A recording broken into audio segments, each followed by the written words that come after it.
The guards thought it was just another late-night disturbance. Prisoners cried out all the time, fights, stomach aches, withdrawal pains. But when Officer Daniels rushed down the dim hallway, what he saw through the iron bars made his blood run cold. Inmate Marcus, a man sentenced for robbery, was doubled over on the floor, gripping his stomach and screaming in agony. Sweat poured down his face, his belly swollen unnaturally large. "Get the nurse," Daniels barked. Within minutes, alarms sounded across the block. Guards swarmed the corridor as Marcus wailed, clutching the metal bars. The pain wasn't ordinary. His body twisted, his voice broke into sobs, and then, to the shock of everyone present, his water broke right there on the cold concrete. No one believed it at first, but the impossible was happening. A prisoner was going into labor. Marcus had always been a quiet prisoner. Unlike the others who boasted about crimes, he kept to himself. He worked in the prison kitchen, read books, and never caused trouble.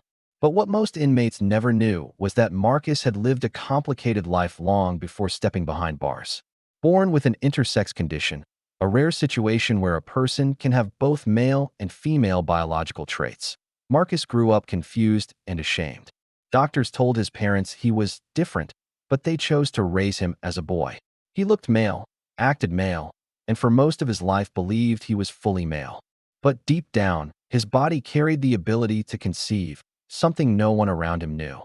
Years later, before prison, Marcus had been in a secret relationship.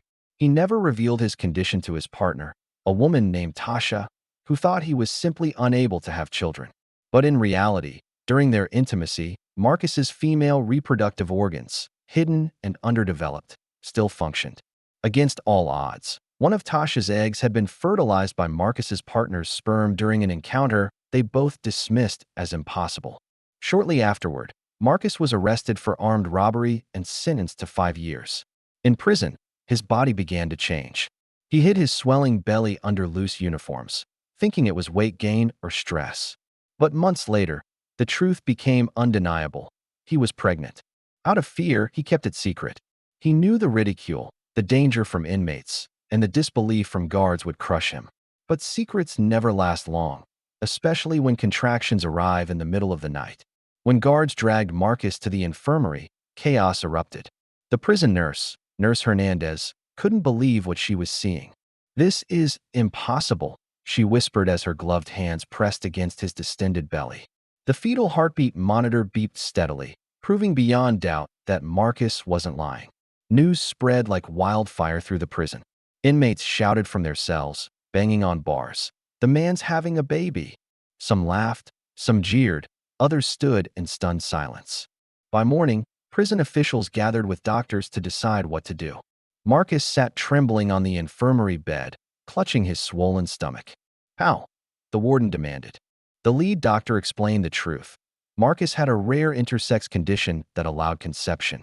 Before incarceration, he had been with his partner, and against all odds, the pregnancy occurred naturally. "Do you know what this means?" the warden hissed. "The media will eat us alive." But none of that mattered now. Marcus's contractions were getting stronger. He cried out, his voice echoing off the sterile white walls. Nurses rushed to prepare him for an emergency delivery.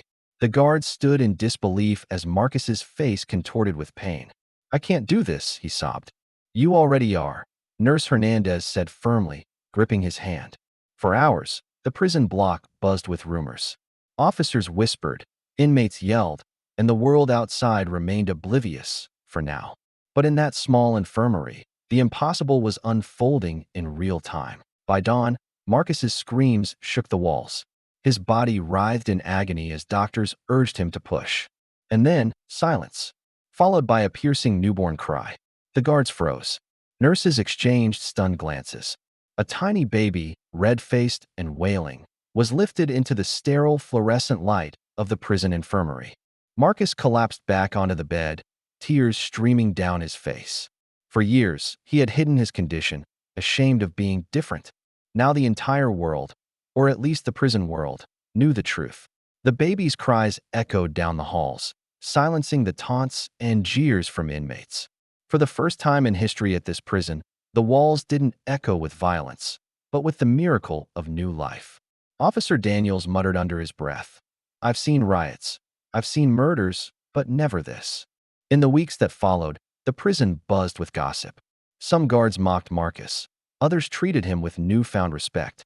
Inmates who once ridiculed him now kept their distance. But Marcus didn't care.